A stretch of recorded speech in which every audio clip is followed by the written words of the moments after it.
Very good Friday evening, everyone. Thank you so much for staying with us. I'm Greg Lamont. Becky has the night off.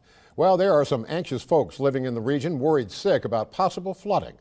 Let's get directly to Color 8 meteorologist Tracy Smith to find out what we should expect. Tracy?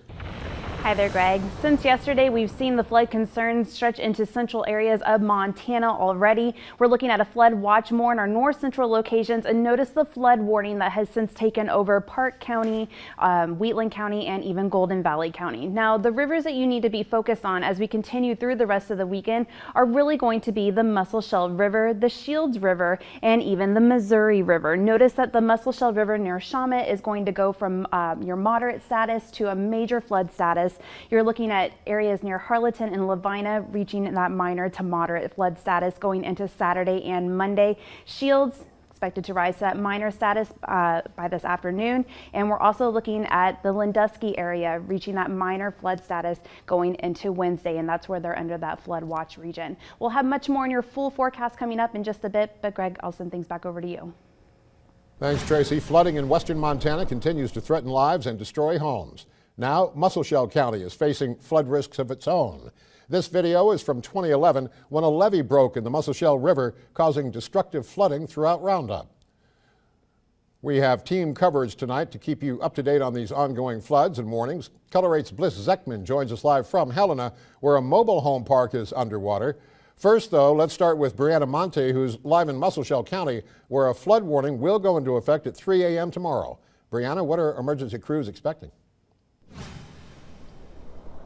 Well, Greg, I'm currently here in Musselshell County on 2nd Avenue East, where the main road that leads to the fairgrounds is closed. Now, as you can see behind me, this river that is flooding nearby is causing this main road to flood. Now, I did speak with Justin Russell, who is the co-coordinator with Musselshell County DES. He tells me towns that are being affected besides this town are towns such as Lavine, Shawmut, and Harlow. We are still under minor flood stage. Russell says what has been helping to slow down the flooding is the weather we've been having lately. Russell says the colder it is, the less snowmelt we have. But he says the rain might be an additional factor that will hurt the town, so flood levels can go either way. Russell says he advises for locals to be prepared.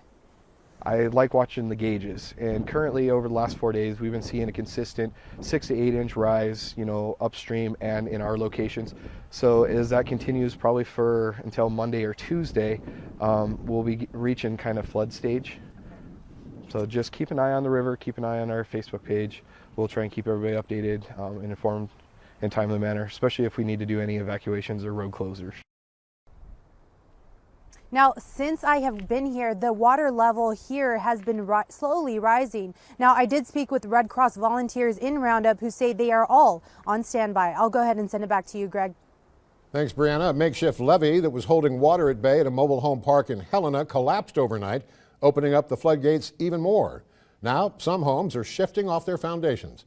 Residents don't know if they should stay or abandon their homes altogether.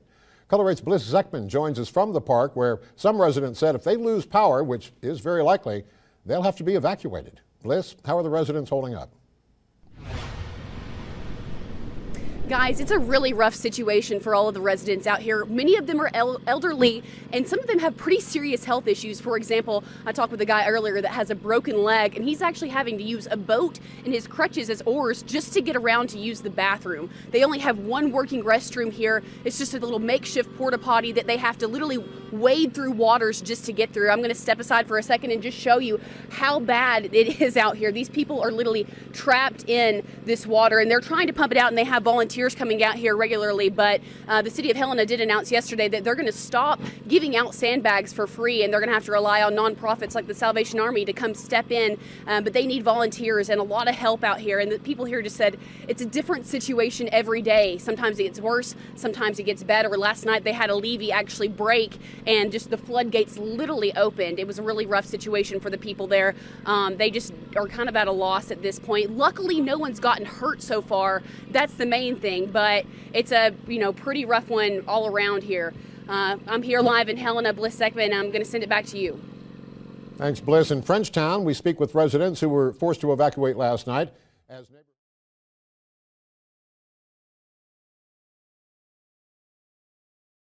Okay, we're talking flooding, aren't we? A lot of stuff happening with flooding. So on the flood lines this morning, many are feeling relief as flooding has gone down along the Yellowstone and Clarks Fork rivers. That's right, Andrea. However, we are learning that the Musselshell River in Roundup has hit flood stage. This is the latest information that we're getting into our newsroom. Number 4 road in Roundup is closed at this hour as the river has spread throughout a surrounding meadow. Now, the road is closed from city limits to Bradrazee River Bridge. You can use Parrot Creek Road to U.S. Highway 12 as a detour, so heads up on that. But right now, you can't get in to Musselshell County's fairgrounds. Heads up. Now to new information in the death of a Rod Lodge kayaker. Park County's search and rescue team will hold a private memorial service tomorrow for the Cody man who died while kayaking on Rock Creek. We're told that 65-year-old Edward Conning became trapped under a submerged log. It happened Sunday afternoon while he was kayaking with a group. He was a very experienced kayaker and had been wearing all the proper safety equipment at the time. I do think it's the nature of the beast when you're in high water, in swift water, in white water. Even though Ed was wearing all the appropriate safety gears, he's probably as experienced a kayaker as you'll find. Bad things happen to good people in bad situations. Conning was known in the Cody community for his excellent dancing. He and his wife, Carmela, taught free dance lessons in Cody for years, Andrea, so he's going to really be missed. He will surely be missed. Okay. Police are now calling off the search for 4 hunters whose car crashed into the Idaho backcountry, and their car crashed upside down into the Selway River more than a week ago. There was a total of 6 people in the car. 2 members of that party were able to safely return back home to Georgia. But the 4 missing men are now identified as Kobe Clark of Bozeman, Reese Rollins of Oregon, and brothers Raymond and Jesse Ferreri of New York City. Well, this morning, authorities are asking for the public's help when it comes to an illegal killing of a deer in northwest Montana.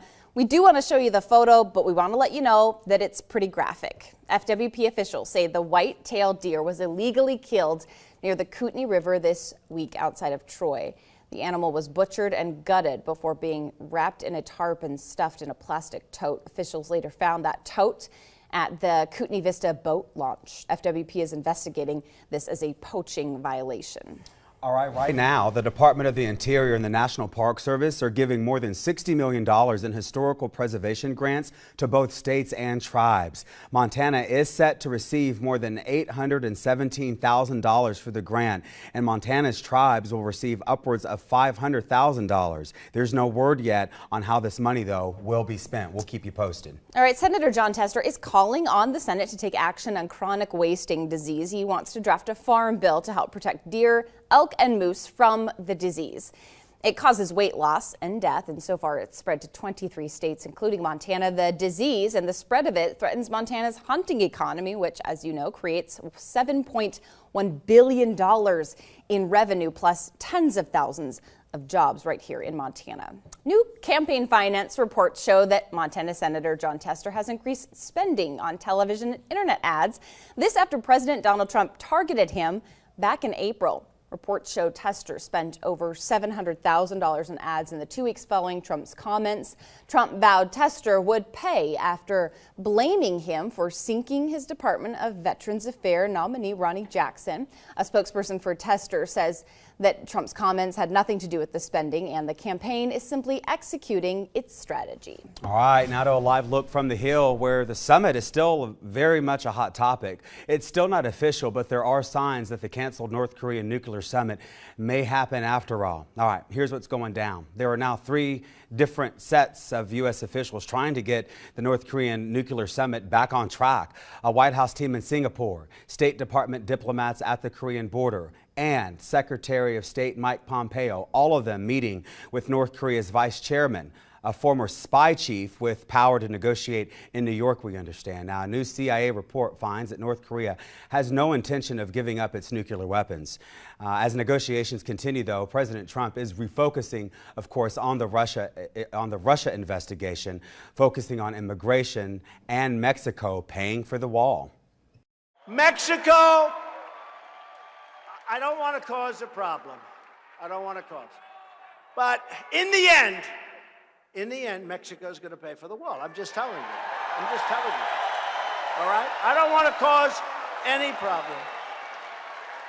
But in the end, Mexico's paying for the wall. All right, with his biggest foreign policy initiative still up in the air, the original date for the North Korea summit is now less than 2 weeks away. All right, caught on camera. Check this out right here. An officer strikes a motorcyclist, knocking him off the road and off his bike. Now, the motorcycle club was waiting at a red light, we understand, on a California street when the officer goes speeding by. Now, the man must have been in some sort of trouble because soon after the biker club rushes over to help the rider, the officer placed that rider in handcuffs.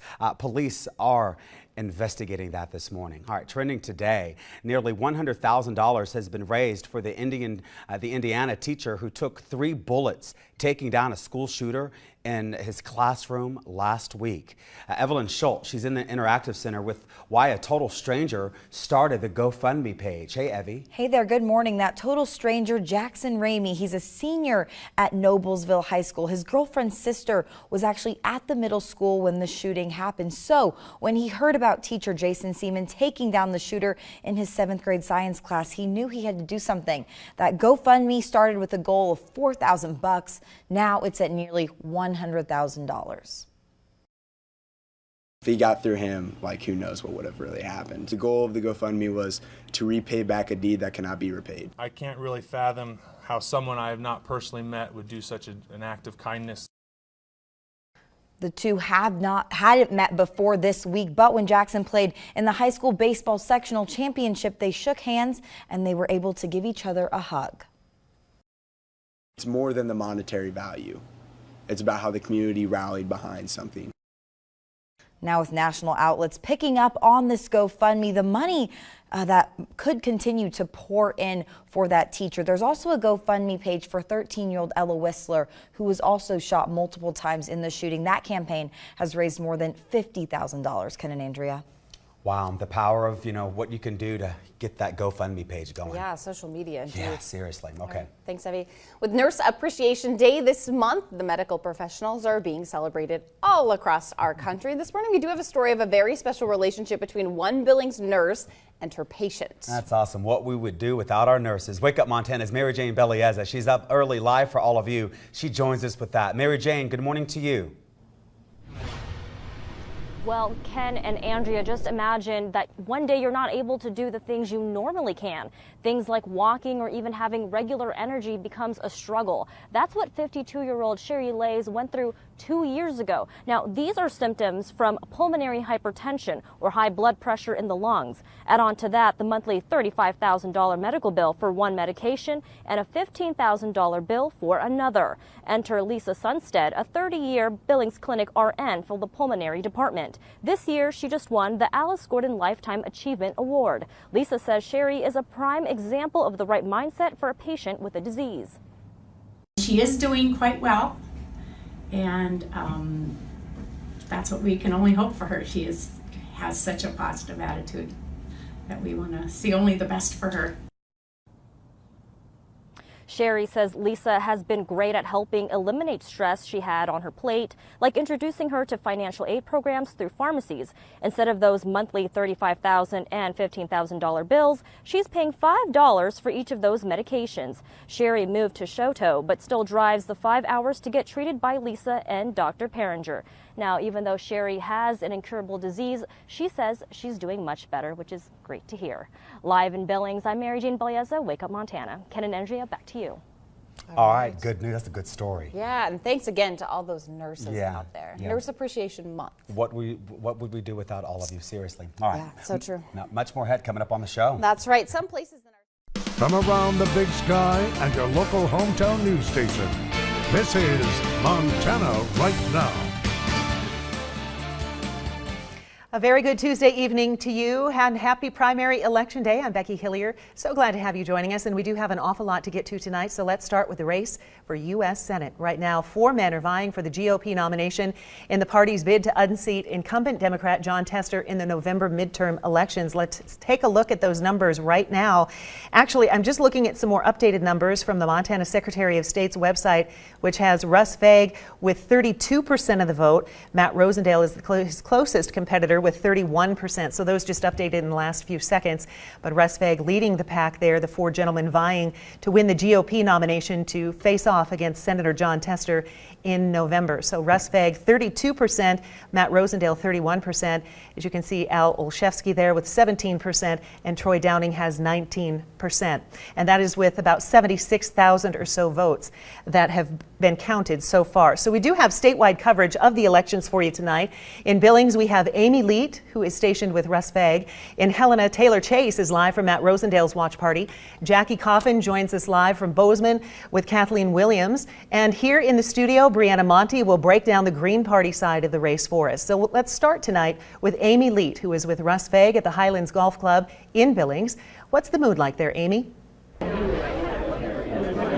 Well, I've been at the watch party for Russ Vegg all night, and he's actually here with me now. Now, we've been following the numbers closely, and it's been a tight one so far. We've got a long ways to go, but so far, you are on top. So how does that feel? You know, we knew it was going to be close. I was here earlier, and I said it would probably be within a couple thousand votes. It turned out to be exactly that. I'd rather be up a little bit than behind a little bit, but I suspect we're not going to know anything until midnight or later. But, you know, I'm cautiously optimistic, and we'll just see where it comes in.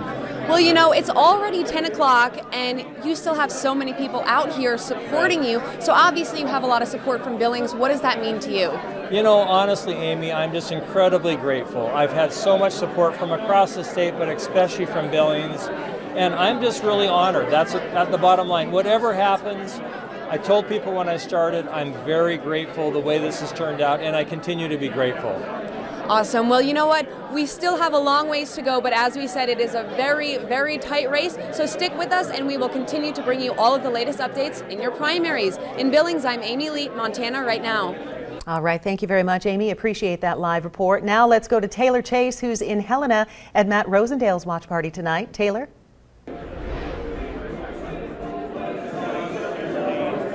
Hey, thanks guys. I am here at the Radisson Hotel in Helena, where Matt Rosendale is currently holding his watch party for his campaign. Rosendale, of course, is one of three Republicans vying for that seat in the general election to face off against Senator Jon Tester for the U.S. Senate. Those three other opponents are Republicans Al Olszewski, Russ Vegg, and Troy Downing. Now let's take a look at the room behind me. You can see what the atmosphere is like. It's been a steady crowd the entire night, just about the same amount of people that you see here behind me, and for the most part, people have remained neutral. No major celebrations yet, no major downfalls. Everyone is sort of keeping the peace, waiting to see what happens as they wait for more of those numbers to come in. Now, a reminder, these are all very preliminary numbers. Not all of the precincts have been counted, but as of right now, it appears as though Matt Rosendale is about 1 percentage point behind Russ Vegg. Now, I had the opportunity to speak with Mr. Rosendale earlier this afternoon. He told me that this morning he went to Mass with his family. After that, he did a few radio interviews, and from there he went back to his 9-to-5 job working as the Montana State Auditor. Now, of course, we will continue to keep you updated on air and online as this election progresses and more numbers come in, all preliminary, but again, Matt Rosendale is behind Russ Vegg by about 1 percentage point. For now, reporting live in Helena, Taylor Chase, Montana Right Now. And another hopeful looking to take out Tester in the U.S. Senate race is Troy Downing. Downing, an Air Force veteran and Big Sky businessman, is running a campaign to, quote, bring a true conservative to Washington. Other key issues on Downing's agenda are access to public lands, lowering taxes, and protecting the Second Amendment. And now let's turn our attention to the Flathead. That's where Caitlin Miller is with GOP Senate hopeful Al Olszewski. Caitlin? I'm inside of Vista Linda in Summers, Montana, where Dr. Al Olszewski is having his party tonight. He's running as the Republican candidate for the U.S. Senate, and as you can see behind me, there are a ton of people watching the polls, eating some dinner, and enjoying their times with friends and family. We built great momentum across the state and really have created a very common sense grassroots campaign. So it's been an exciting adventure, and I'm just hope that I can meet the expectations of the people of Montana. And so what would some of your main objectives be if you were to take office? Well, if I'm elected, the very first thing we're going to do is come in the new legislative session for the United States Senate is I want to work to reform the Senate leadership. I want to see that power decentralized back to the Senate chairman and chairwomen, and I would like to see the Senate go back to regular order. And although Dr. Olszewski is behind right now, the morale here is still high. In Summers, I'm Caitlin Miller. Now, the Green Party also has 2 people running tonight for their party's bid for November. So far, Steve Kelly is leading with more than 700 votes turned in. He does hold quite a hefty lead, as you can see there, over Timothy Adams, 62% of the vote for Steve Kelly tonight so far for the Green Party ticket. And now it's time to turn to Color 8's Brianna Monty, who can tell us how the Green Party can potentially impact the race for the U.S. Senate seat. Brianna? Well, Becky, I spoke with Dr. Paul Pope, a political science professor at MSU Billings, who tells me the Green Party can make a big impact on the race. Now, Pope says the percentage of Americans across the nation who identify as independent is between 40 and 45%. He adds Republicans and Democrats are close to each other in almost every race with a margin of a 1 to 3% difference.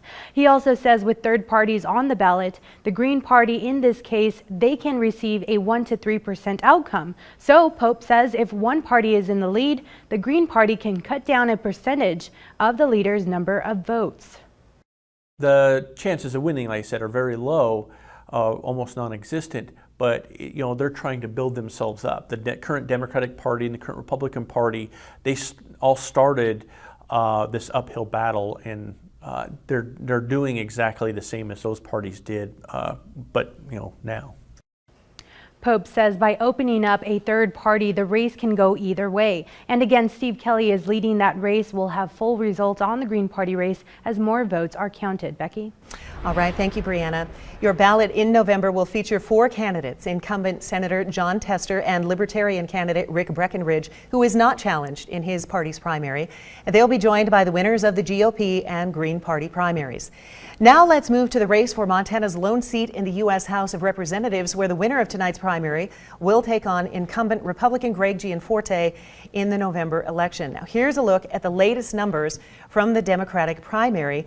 Again, Representative Gianforte will take on one of the 6 candidates who are vying for that privilege to go against him in the general election. And right now, look at that, a huge change. Just a little bit ago, Kathleen Williams and John Heenan were statistically tied with 34% of the vote each. Now, John Heenan has lurched ahead with 57% of that vote. Kathleen Williams down to 20% of the vote. Now, we do have reporters live with Grant Keir and John Heenan and Kathleen Williams as well. So let's start with David Kaplan, who's with John Heenan in Billings at the Billings Depot, especially with this huge change in the percentage of the vote just coming in, 57% of the vote for John Heenan. Let's send it over to David Kaplan. Yes, Becky, absolutely. It's been a seesaw race throughout the night. Kathleen and John taking the lead, going back and forth. I have John right now. We were just talking about how close it's been. John, Becky's reporting that you now have more of a sizable lead, around 57% of the vote. What has this night been like with the seesaw race back and forth? Well, it feels like when you're waiting for a jury to come back and you don't know which way they're going to go. And so I really, truly, I'm just proud of everyone that voted. I really believe democracy is a participatory sport, and I'm proud of the Montanans that have gone out and voted today.